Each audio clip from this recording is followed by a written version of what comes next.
Eu lembro como foi hoje, como se fosse hoje. Foi durante a madrugada, eu tava dormindo já. Tocou o telefone lá de casa, falaram, ó, tá pegando fogo. A gente foi pra empresa, eu e meu pai. E quando a gente chegou, os bombeiros já tinham apagado, mas eu nunca vou esquecer do cheiro. O cheiro é uma coisa assim que marcou, que eu hoje em dia, quando eu entro em algum lugar, eu sinto o cheiro, eu falo, isso aqui teve algum incêndio, alguma coisa pegou fogo. Foi uma dificuldade, assim, pra gente, no primeiro momento, pelo choque que causa, né, de você ver tudo em frações de minutos ir embora. Então foi assim, os primeiros 24, 48 horas, você leva alguns socos, né, que você te tira um pouco do prumo. Você pode olhar aquilo como um momento de muita tristeza, que você pode lamentar e ficar vivendo em cima daquele luto. Ou de você tentar fazer daquilo ali uma oportunidade de sair mais forte, fazer o teu negócio melhor, maior, que foi o que nos anos seguintes nos ajudou muito a crescer.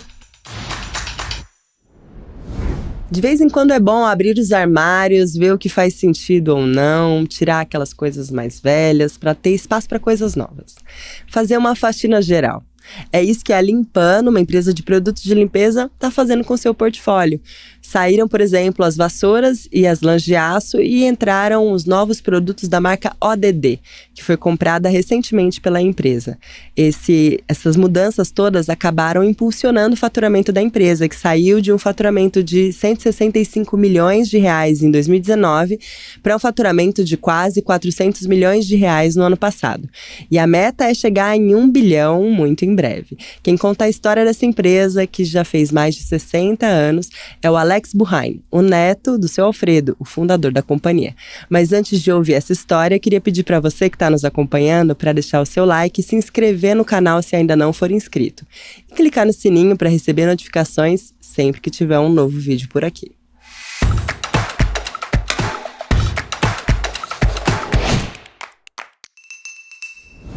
Alex, obrigada por ter aceitado nosso convite e estar aqui hoje para conversar um pouco comigo. Imagina, eu que agradeço, obrigado pelo convite. Super feliz de estar aqui com vocês, bater um papo, Mariana. Bacana. E eu queria começar te perguntando da história que veio antes de você, na verdade, né? Porque você faz parte da terceira geração da Limpano. Mas a história da empresa começou muito antes com o seu avô, o seu Alfredo, certo? Exatamente. Que história que você ouviu desse começo? Bom, a história do meu avô Alfredo, né, o que fundou a empresa, né, em 1962, vai um pouquinho antes disso, né, quando ele veio para o Brasil na década de 30, fugido da guerra, nós somos judeus, fugindo então da Segunda Guerra Mundial, ele veio para o Brasil. Chegando no Brasil, uma habilidade comercial muito grande, ele tinha virado representante comercial das indústrias têxteis de Santa Catarina. E durante muito tempo foi representante comercial. E meu pai, que começou a trabalhar com ele muito cedo, o Thomas, começou a ver a oportunidade de, além de ter representação comercial, fabricar alguns produtos em casa. No caso era a flanela e o pano de chão, que eles também representavam. E assim começou a parte da indústria, em paralelo à parte da representação comercial. Quando eu me conheci por gente, eu me lembro mais da indústria já sendo mais relevante, mas eu peguei também a época que tinha representação comercial. E você começou, a sua infância foi vivida aí em meio a esses dois empreendedores na família, né? Quais são as lembranças que você tem dessa infância? Você também ajudava de alguma forma ali? A lembrança do meu avô é muito pequena, ele faleceu quando eu tinha 6 anos de idade, eu tenho poucas lembranças dele, mas eu tenho muitas histórias que eu escutava do meu pai e de várias pessoas que tinham convivido com ele e conseguiram dividir comigo vários aprendizados. E eu sempre participei da empresa, eu gostava muito de ir para lá quando eu era pequeno. Então, a partir dos meus 10, 11 anos nas férias, eu ia para a empresa, ajudava a empacotar produtos, despachar caminhão, fazia entrega junto com o motorista, sempre nas minhas férias, obviamente. E eu sempre fui me escutando as histórias, tanto do meu avô, e aí escutando meu pai trabalhando, e fui me identificando muito com aquela realidade, com aquele mundo de indústria, aquele mundo de atender os clientes e de você poder participar da cadeia de suprimentos, tanto da indústria quanto do varejo. E você, quando era criança e depois quando começou já a crescer, né, você imaginava que ia trabalhar nessa empresa também? Ou você queria seguir um caminho diferente? Excelente pergunta. Eu não imaginava que eu fosse trabalhar, até porque eu não imaginava que o negócio ficaria de pé. A gente, durante muito tempo, teve anos muito difíceis na empresa. Eu me lembro do meu pai vendendo carro, vendendo imóvel para pagar as contas. Então, é aquela velha história de deixa eu ver o que existe no mundo, porque aqui eu sei que o negócio, eu vejo muito momentos bons, mas muitos momentos difíceis.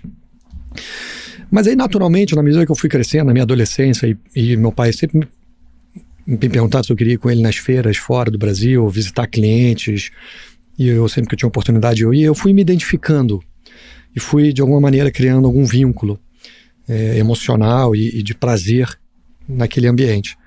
Então, quando eu estava ali na faculdade, eu comecei a procurar estágio, por questão de ser obrigatório na época, né, fazer o estágio. Eu procurei, passei em estágio até de mercado financeiro, mas aí meu pai falou assim, se você quiser ir fazer estágio, fica super à vontade, mas também se quiser fazer estágio aqui comigo, as portas estão abertas. E eu não tive dúvida, e rejeitei um convite de uma empresa grande do mercado financeiro na época, e fui ser estagiário da Limpano em 1996. E em 96, então, a empresa já tinha dado um primeiro salto, né? Que foi depois que que entrou no mercado de esponjas, certo? Que foi em 94? Exatamente. A gente fabricava pano de chão, né? E flanela e produtos têxteis do início da empresa, de 62 até os 92, 93, quando o mercado mudou muito, a informalidade cresceu, as pessoas vendiam flanela e pano de chão em tudo que é lugar. E a venda começou a cair, meu pai, com uma visão muito empreendedora, começou a olhar outros produtos. Falou, a gente é uma empresa de produtos de limpeza, eu não posso ficar olhando só em produtos têxteis. E aí foi quando ele viu a oportunidade no mercado de esponja no Brasil.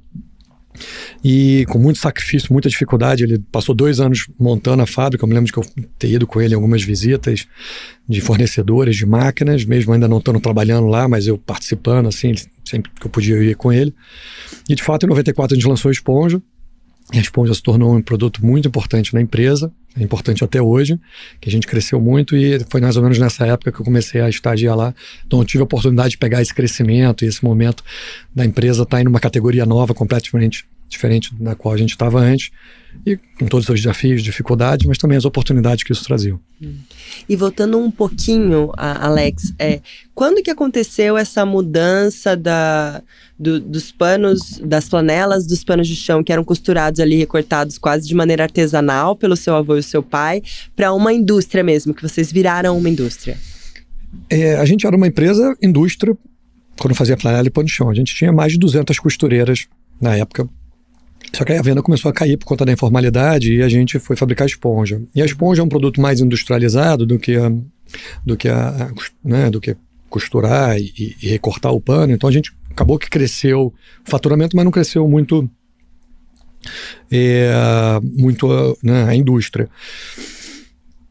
em quantidade de pessoas. Só que a gente era um montador de produto, né? A gente, naquele momento, a gente não tinha expertise. Eu estudei administração de empresas, meu pai é economista. E quando eu comecei na empresa, eu fui muito para essa área industrial. E me aproximei muito de uma pessoa que trabalhou mais de 45 anos com a gente e passava muito tempo colado com ele. E eu fui aprendendo bastante sobre a indústria nesse momento. E o meu discurso, né, com meu pai, eu era muito jovem, falava, pai, a gente tem que depender menos dos outros, importação, né, todas as complexidades de importação e fornecimento de outros lugares do mundo, e tentar fazer o máximo que puder dentro de casa. Só que a gente não tinha muito dinheiro, como eu falei, anos difíceis, momentos, né, complicados para fazer investimento, taxa de juros altíssimas, tudo que a gente conhece. Década de 90 ainda, década de 90, né? ali com todos os seus... complicado. E aí foi quando a gente começou a fazer máquinas em casa. Então eu junto com a equipe técnica lá, a gente visitando, indo nas feiras e tendo a oportunidade de visitar outras empresas no mundo, a gente começou a fazer algumas máquinas em casa para tentar aumentar esse grau de industrialização. Isso foi acontecendo ali no final da década de 90 e começo dos anos 2000, quando realmente a esponja já tinha ganhado uma extração, a gente entendeu que a gente precisava de fato fazer uma verticalização completa. Só que aí tivemos um complicador, que a gente teve um incêndio em 2002 na fábrica de esponja. Então a gente pegou fogo com a fábrica inteira durante a madrugada, e ali naquele momento a gente fez do limão a limonada, falou, a gente, já que vai ter que reconstruir tudo, né, vai ser muito desafiador botar tudo de pé, vamos tentar aproveitar esse momento e verticalizar ainda mais. Então ali em 2002 a gente fez um grande salto de verticalização e começar a fazer mais os produtos em casa, e os produtos que compunham a fabricação de esponja a gente verticalizou. Então o incêndio foi um momento muito difícil, muito triste, com muitas dificuldades, com, né, um momento ali difícil da gente conseguir superar, Mas a gente tentou, né, já que a vida nos apresentou a diversidade, vamos ver como é que a gente sai daqui maior, melhor e com mais força. E foi exatamente isso que a gente conseguiu fazer em 2003. A gente estava com um parque industrial completamente diferente do que no começo de 2002. Então, foi um momento de dificuldade, mas que trouxe uma oportunidade muito grande para a gente industrializar mais. E esse incêndio que aconteceu foi no mesmo local de onde hoje tem alguma das unidades Fabris? Vocês têm 2 unidades hoje, né? Nós temos 2 unidades, uma na Pavuna, que é a nossa fábrica mais antiga, da década de 70, e a gente tem uma nova que fica em Queimados, que tem 12 anos que a gente inaugurou. E o incêndio foi na fábrica antiga, a gente reconstruiu lá, a fábrica de esponja continua lá no mesmo local, mas é um local que já está apertado, a gente não tem mais como crescer, a cidade, né, antigamente era uma área industrial, virou uma área residencial, então a gente teve que fazer essa ampliação há uns anos atrás para Queimados, e onde a gente tem feito todo o investimento de crescimento, de novos negócios, tem sido tudo em Queimados. E voltando um pouquinho nessa história do incêndio que você falou, né? Como que foi?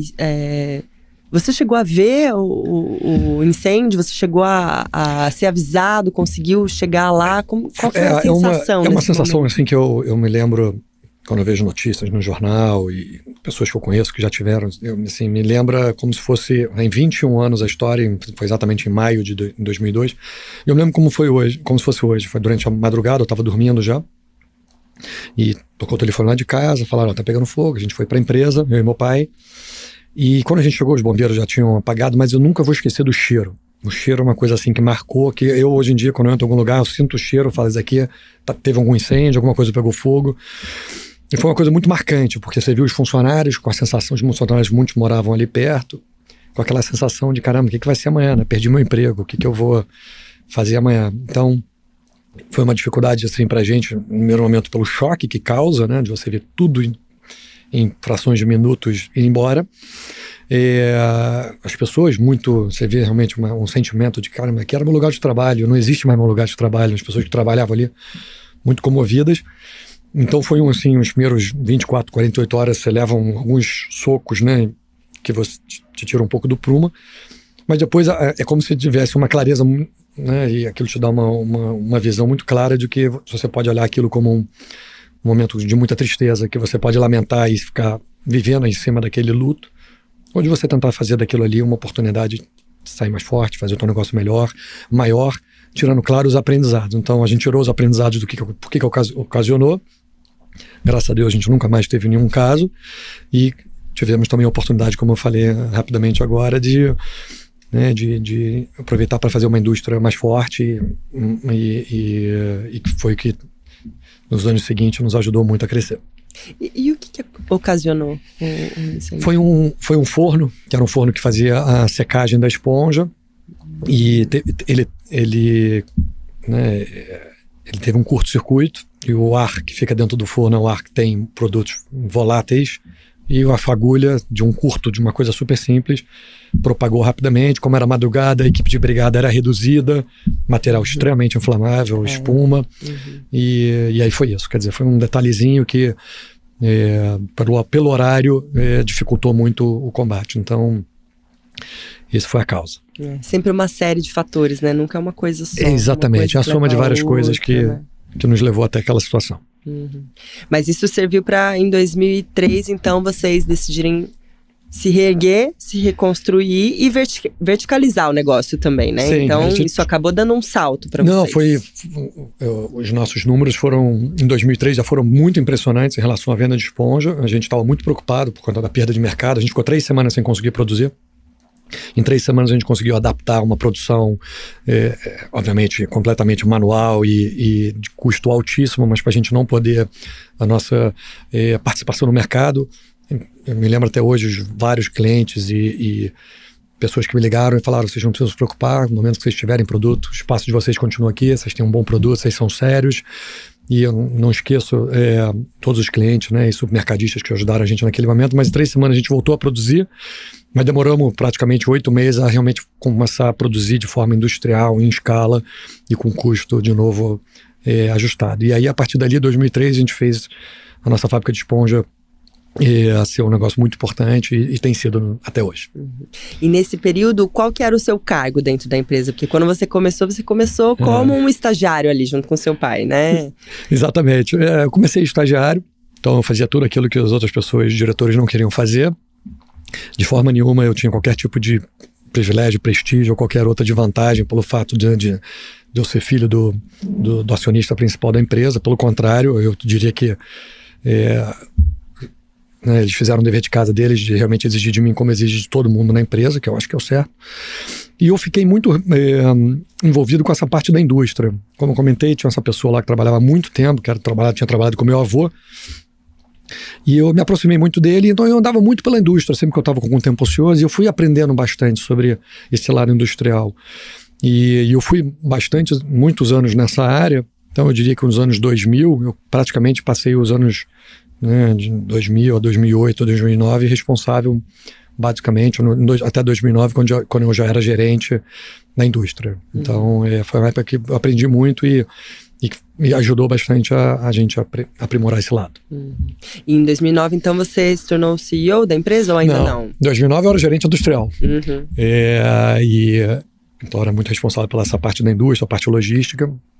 E eu fui com esse cargo de gerente, depois diretor industrial, até alguns anos atrás, quando de fato a gente na família consensou e chegou no acordo de fazer uma sucessão e de eu lentamente assumir a liderança da empresa. Você falou um pouco de sucessão e da família. Você tem irmãos que não trabalham na Limpano, né? Como que é essa relação familiar dentro da empresa, fora da empresa, né? Como que vocês organizam isso? Porque eles também são herdeiros ali do negócio, né? Com certeza. Eu tenho 2 irmãos, eu sou o mais novo deles. Eu tenho a minha irmã Vanessa, que é a mais velha, o meu irmão André, que está no meio, e eu sou o mais novo. E a gente sempre conversou muito abertamente sobre essa questão da empresa, né, de a gente saber da responsabilidade de perenizar um negócio criado pelo meu avô, uma visão sempre de longo prazo, né, de legado, de criar um negócio por muito tempo. Então a tomada de decisões sempre foi consensada entre nós 4, em participação do meu pai também.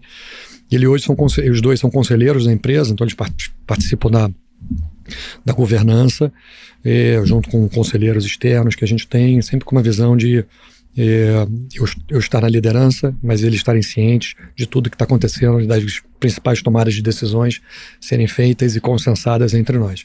Então é uma relação muito boa. Meus irmãos, as reuniões de conselho são na empresa, nós sempre temos a oportunidade de vir na empresa, olhar, acompanhar, ver o que a gente está fazendo, e a gente tem uma relação muito boa, um mérito muito grande do meu pai, de ter conseguido criar esse ambiente de consenso, com uma visão clara de proteger o negócio, e protegendo o negócio no bem, a família tendo uma harmonia maior também.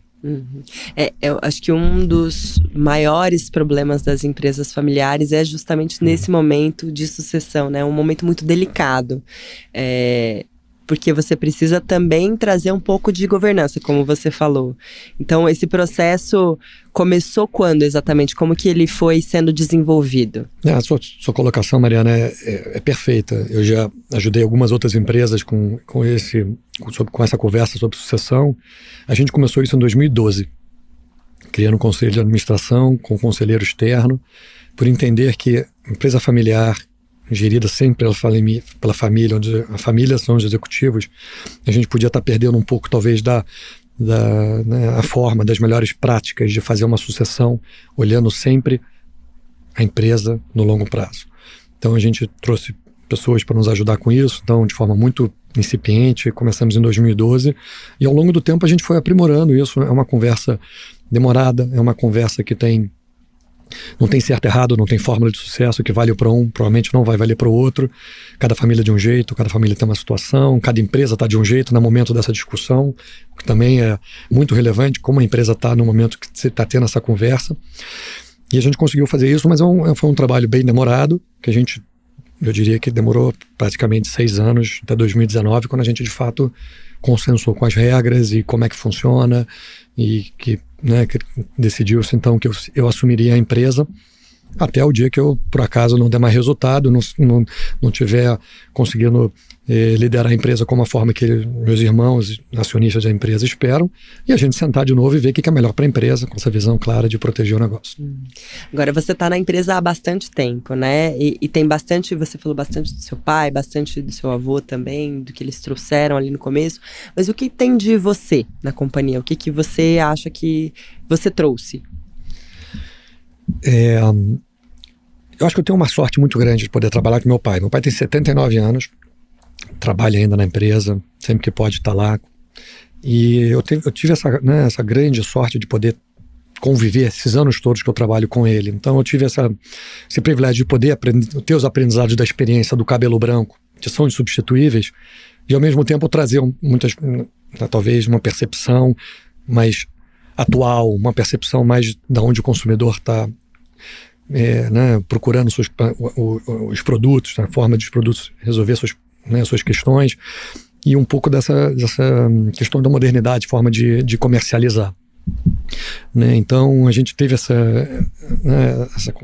complementaridade muito grande, e eu diria que nos últimos anos eu acho que o que eu tenho conseguido trazer para a empresa é essa dinâmica de velocidade, essa dinâmica de busca incansável de oportunidades, de novos negócios, de novos produtos, novas categorias, que é o que tem dado certo nos últimos anos, porque é por onde tem sido as nossas avenidas de crescimento.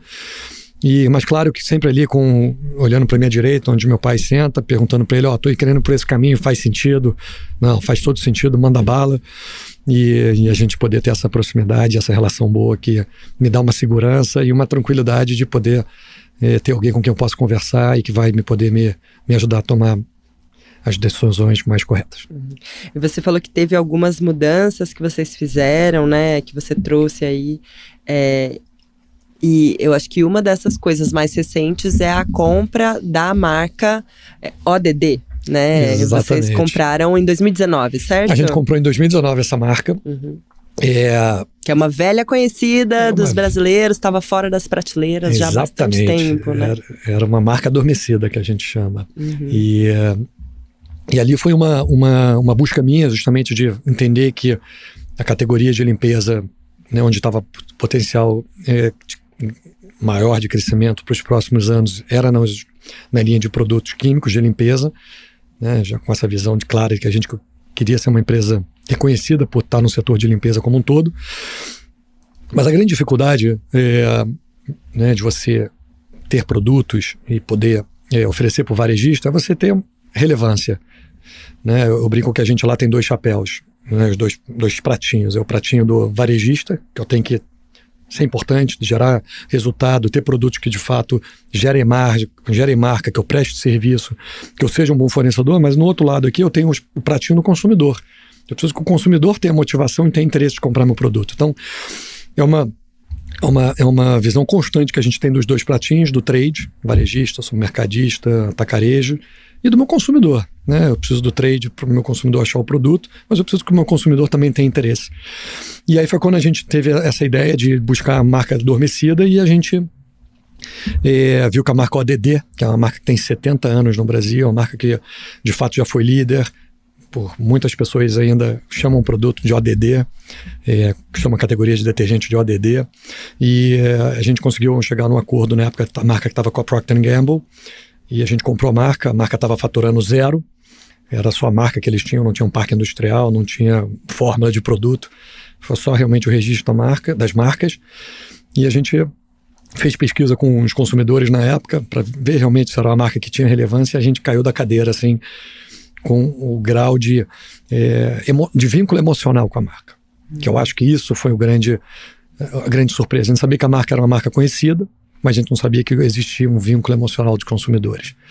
E então a gente não sabia o que a gente ia fazer quando a gente comprou a marca, e a gente, na hora que a gente fez a pesquisa, a gente falou, não, temos que botar um quanto antes produto no mercado, porque eu acho que a gente tem um caminho aí que tem alguma chance de nos trazer bons números e bons resultados, e de fato é o que tem sido nos últimos 3 anos, desde que a gente relançou o produto, onde a gente tem tem vivido bons momentos aí e tem trazido muita alegria pra gente.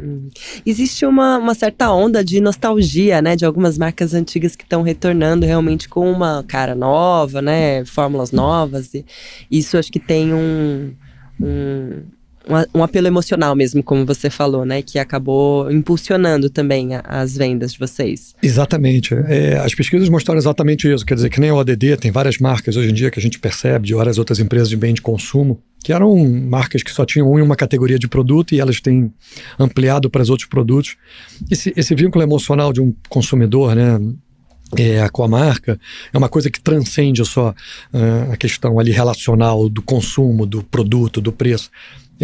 Ele traz muitas vezes uma memória de algum momento, de uma situação, e isso a gente escuta até hoje, né? Os consumidores muitas vezes, eu me lembro quando a minha avó mandava no mercado comprar o ODD no almoço de família, domingo, que eu tinha que lavar a louça, e ali na minha frente tinha um frasco de ODD. Então essa associação a bons momentos, a momentos de família, momentos de convivência, tem sido um assunto explorado por outras empresas, e exatamente nesse ponto que você falou, desse vínculo emocional que transcende a sua relação comercial. E você falou da marca, né? Falou que tem trazido bons resultados. Agora que vocês completaram 60 anos de idade, né, da empresa no ano passado, e vocês faturaram quase 400 milhões de reais no ano passado, né? Que é um crescimento bem grande de 2019, de quando vocês compraram a ODD. A compra da ODD e a volta dela às prateleiras, ela tem a ver com esse resultado também? Impulsionou isso? E quais outros produtos ou quais outros lançamentos também tem relação com esse resultado que vocês estão apresentando agora, com esse crescimento? Legal, obrigado por perguntar isso daí, Mariana. A gente comprou a marca em 19 e a gente relançou o ODD dia 3 de março de 2020, uma semana antes da pandemia. Então, quando a gente ligou a máquina para produzir o ODD, a pandemia chegou na semana seguinte, onde obviamente o consumo de produto de limpeza cresceu muito. Então a gente, aquela sorte, aquela velha frase, né? Tipo, quanto mais eu trabalho, mais sorte a gente tem. A gente, por acaso, ligou a máquina na semana que o consumo de detergente, por acaso, iria explodir. E então o ODD trouxe muita alegria nesse período, nos últimos anos, mas a pandemia em 2020 nos ajudou a crescer como um todo, com todas as outras categorias, os panos de limpeza, as esponjas, e os produtos de consumo que a gente tem de banheiro também, que a nossa linha inspira. E nos últimos, ano passado, 2022, tanto 2021, eu diria que o ODD cresceu muito, mas a categoria esponja cresceu muito e a categoria de panos cresceu muito. Então, eu diria que foi como um todo, mas certamente o ODD ganhou uma relevância e nos ajudou muito a criar essa complementaridade de produtos, da gente chegar no pratinho aqui, como eu falei, do pratinho do varejista, do trade, de ser uma empresa que tem mais produtos, que tem mais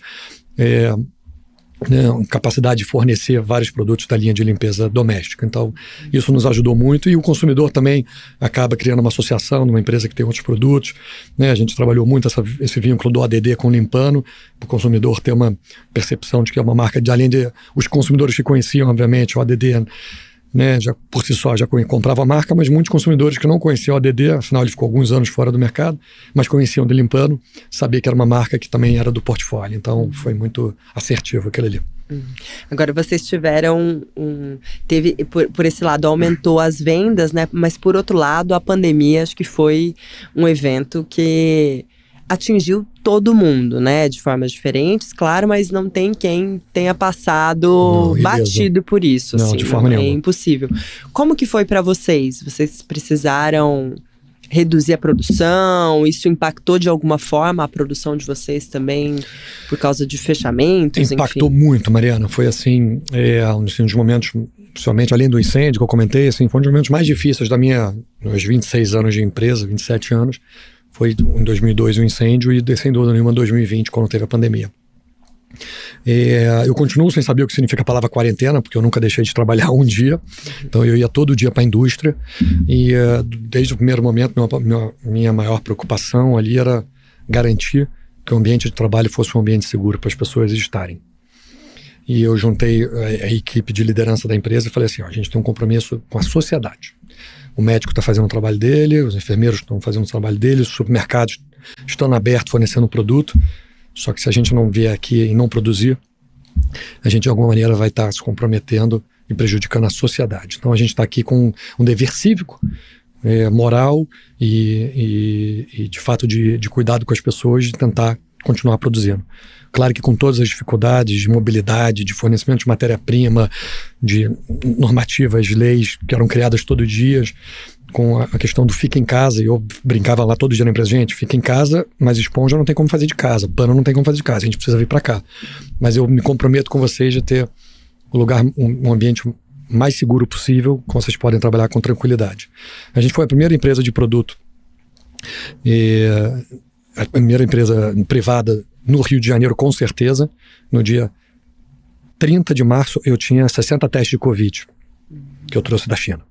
Então, 2 semanas depois do início da pandemia, eu já tinha conseguido trazer teste de Covid, que eu queria poder testar os funcionários que de alguma maneira apresentassem, para poder rapidamente a gente tomar as atitudes na época. A gente não deixou de funcionar nenhum dia, a gente trabalhou a todo vapor e a gente conseguiu, acho, cumprir esse nosso compromisso com a sociedade e com os nossos clientes e consumidores, de atender eles nesse momento super difícil. De fato, o crescimento veio muito mais, não foi pela nossa competência, eu acho que foi pela demanda que veio. Eu acho que a nossa qualidade foi da gente ter conseguido produzir e entregar aquilo que o mercado estava precisando, naquele momento. Vocês não sofreram com falta de insumos, por exemplo? Muito. Acho que todo mundo também. Não, foi uma loucura, né? Fechava, não tinha fornecimento, as empresas não atendiam, atrasavam, mandava vir de avião, matéria-prima.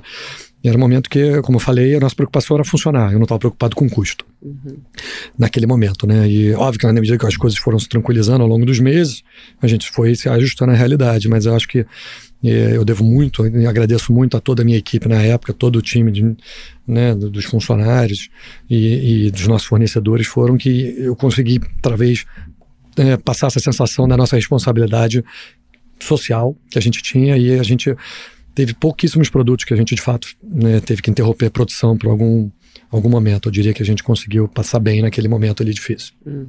E qual que é o momento atual da empresa? Então, hoje vocês têm 2 unidades Fabris, né? Tem também fizeram um investimento grande ali para desenvolver tecnologia dentro dessas unidades Fabris, né? De mais de 35 milhões, Foi, né? Exatamente.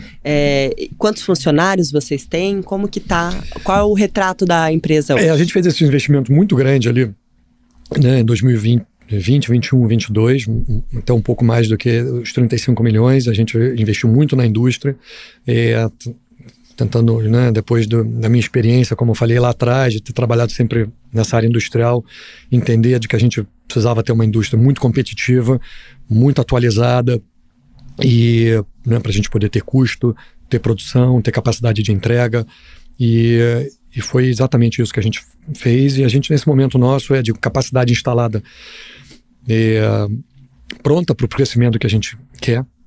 Então, do ponto de vista industrial, a gente está bem instalado, a gente tem a fábrica nova lá em Queimados, pronta para o crescimento que a gente tem planejado.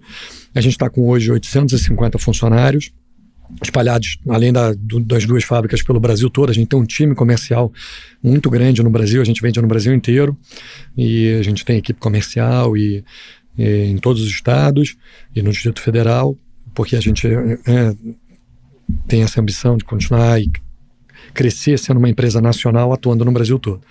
Então é um momento, do ponto de vista industrial, muito bom para a gente, está com capacidade pronta. O desafio agora é buscar o crescimento, trazer venda, e a gente com isso conseguir crescer e aumentar o tamanho da empresa. Vocês construíram um centro de distribuição novo também? Está ficando pronto mês que vem. As chuvas deram uma atrasada aí, os shows lá no Rio castigaram a gente um pouco. Fica pronto agora no final meados de junho, então daqui a um mês ele está pronto. São mais 3 mil metros de área construída, um CD extremamente moderno, atualizado, justamente para a gente poder ter, do ponto de vista logístico, um custo bem baixo e bem atualizado. Afinal, a gente vende produtos de valor agregado mais baixo e a questão de logística tem uma relevância muito grande no nosso negócio. Alguns anos atrás, vocês chegaram a anunciar uma construção no México também. Isso ficou em segundo plano. Depois da pandemia, a gente entendeu que um momento no Brasil trazia muita oportunidade para a gente, principalmente por conta do ADD. A gente tem um parceiro muito bom no México, a gente tem uma relação muito boa no México, mas a gente resolveu colocar isso on hold no momento e focar aqui no crescimento. Então, a gente está com um plano de crescimento para os próximos anos muito focado no Brasil, estudando outras regiões do Brasil onde a gente talvez pode ter outras plantas industriais para a gente estar mais próximo do cliente. Como eu falei, essa questão logística tem relevância, o custo de frete e logística no Brasil tem crescido muito nos últimos anos. Então, o nosso estudo hoje é como é que a gente se aproxima, né, dos nossos clientes, reduzindo o custo e aumentando a velocidade e a capacidade de entrega. E você falou que vocês faturaram, então, 390 milhões? 385 ano passado. No ano passado. A perspectiva para 2023, qual que é? E para os próximos anos também? O bilhão tá em vista já? Com certeza. A gente esse ano imagina faturar 450 milhões e o bilhão, o sonhado 1 bilhão de faturamento está em vista.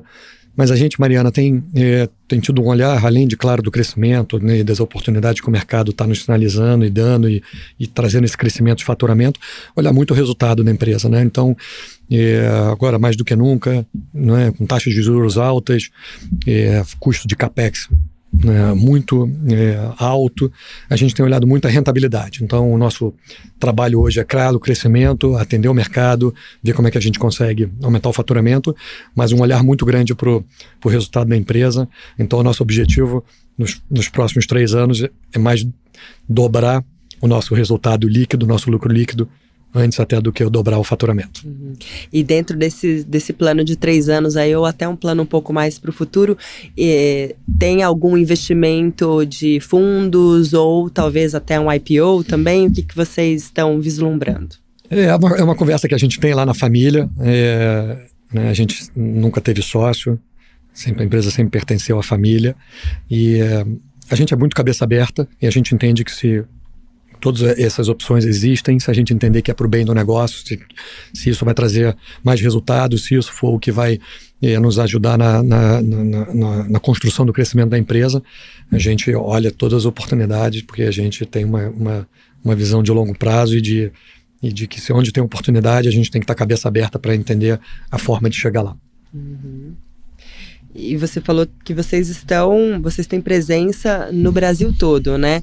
Então vocês conseguem identificar, assim, talvez algumas preferências nacionais? Tem alguma diferença de localidade? O que as pessoas preferem em uma região ou na outra? O que vende mais em um lugar ou no outro? Não, é exatamente isso que você falou, Mariana. A gente tem eu acho que a única similaridade que os brasileiros têm é que a gente fala o mesmo idioma, apesar que muitas vezes de formas diferentes, e a gente tem a mesma moeda nacional. Termina aí as nossas similaridades e a gente vê isso muito claro em produtos de bem de consumo, nos nossos produtos, que dependendo da região, os consumidores têm características tão distintas que produtos que são líderes, por exemplo, no Rio de Janeiro e no Nordeste eu tenho o meu 4º, 5º item como sendo mais relevante lá, porque eles têm uma questão de consumo diferente da gente.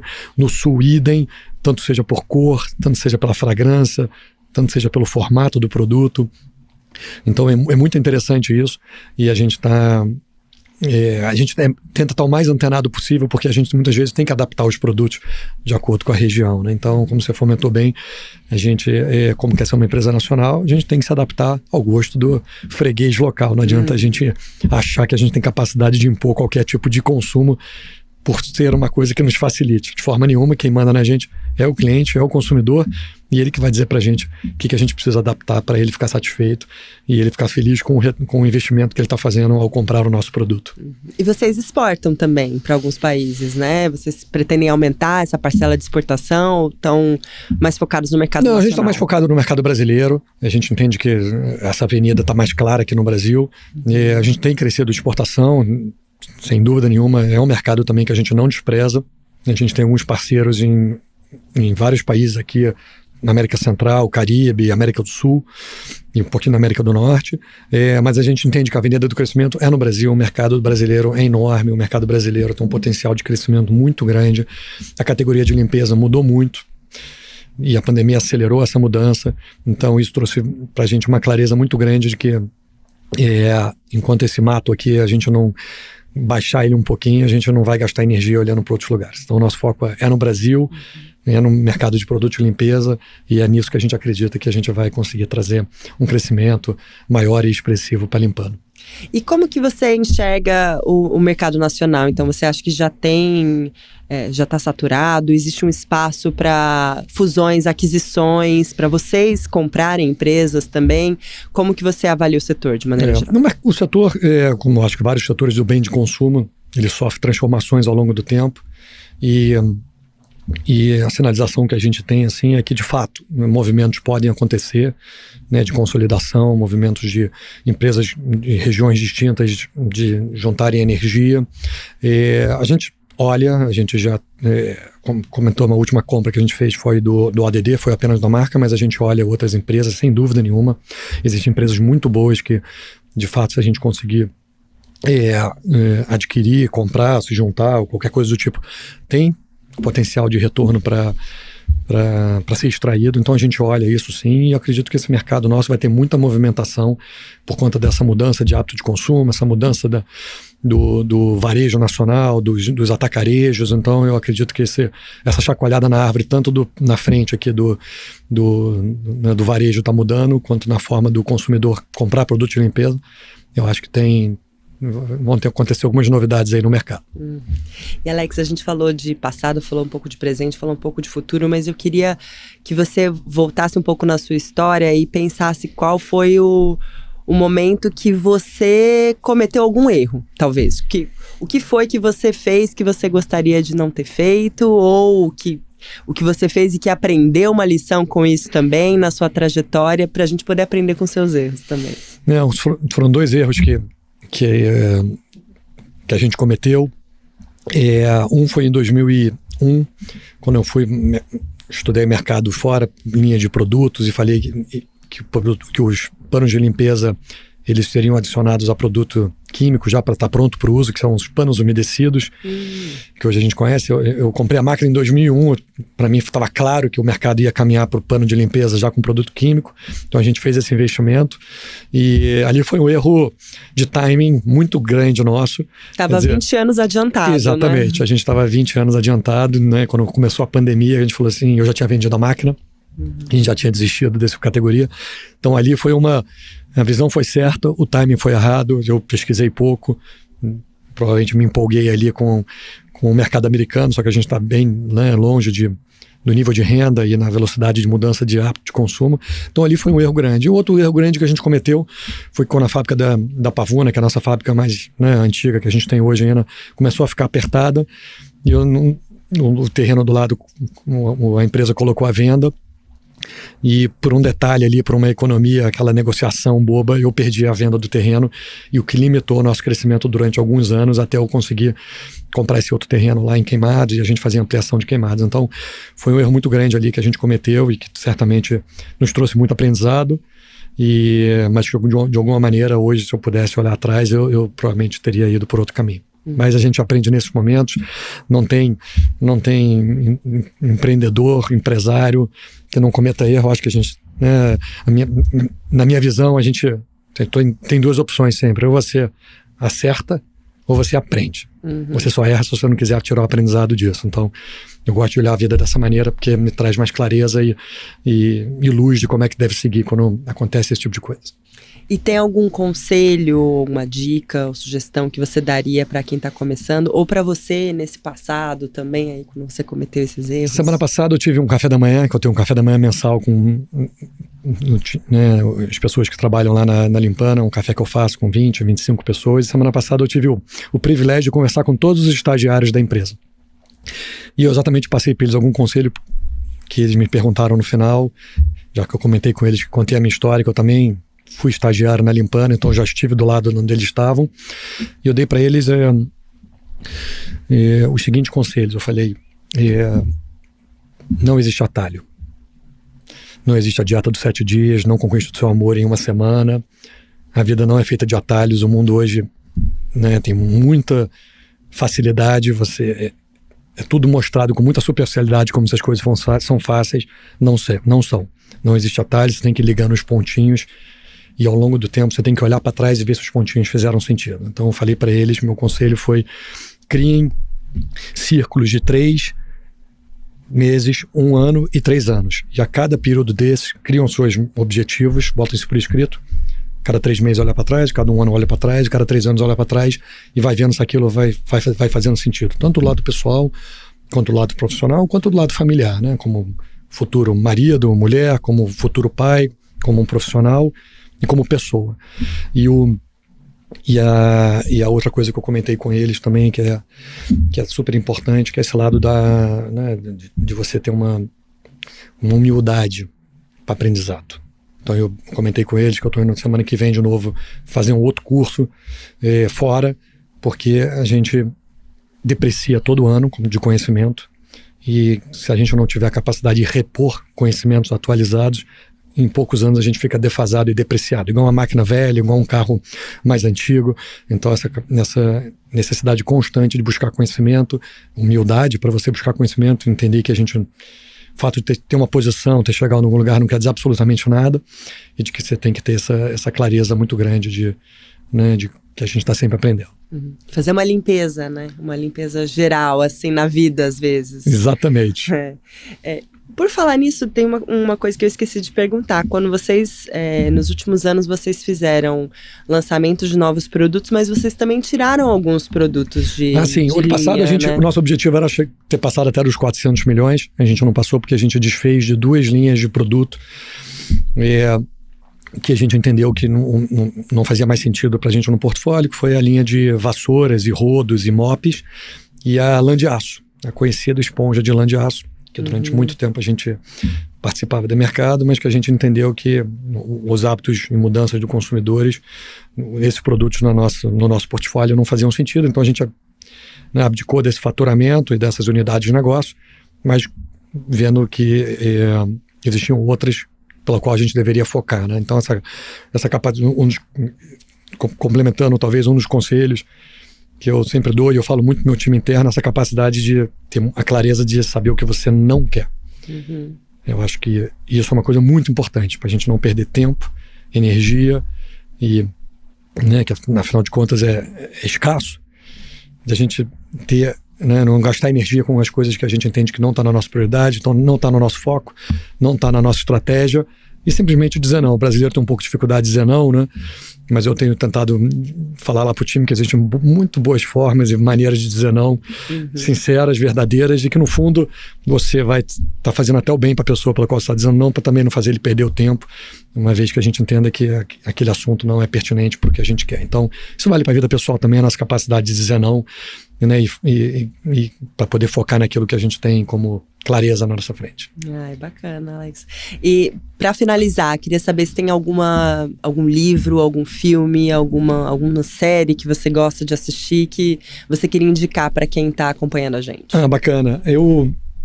Podcast é só o nosso que você pode indicar, tá? Claro, livros pode indicar outro. Pois é, então, bom, sobre podcast já tá claro o que eu assisto sempre, e eu sempre tenho prazer aqui quando eu vejo que tem um zero ao topo novo, eu entrar para assistir vários conhecidos aqui, empresas que eu nem conhecia e que são histórias extremamente bacanas e relevantes, que eu também já tirei muito aprendizado assistindo o podcast aqui de vocês.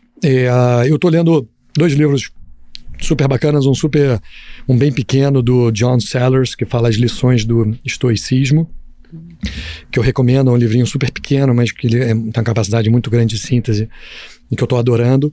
E eu estou lendo o 21 lições para o século XXI do Harari, que é maravilhoso, que é maravilhoso, né? Eu já tinha lido o Sapiens, mas esse eu não tinha lido ainda. Eu estou adorando, e é aquele livro que eu leio com toda a calma, porque ele é tão prazeroso que eu aquele que você curtindo ao longo do tempo. Então esses são os meus 2 livros hoje de cabeceira.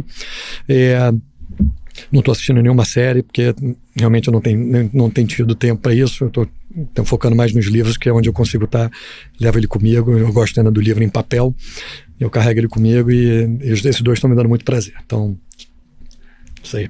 Tá ótimo, Alex. Muito obrigada pela conversa de hoje, viu? Não, eu que agradeço aqui a Infomoney, agradeço você, Mariana, todo o time aqui do podcast, agradeço o Grupo XP e minha admiração por todos aqui na empresa, e vocês estão de parabéns aqui. Obrigado pelo convite mais uma vez. Eu que agradeço, e quem tá de parabéns é você também, né? Afinal, que é o convidado aqui. Muito obrigado pelo convite. Obrigada.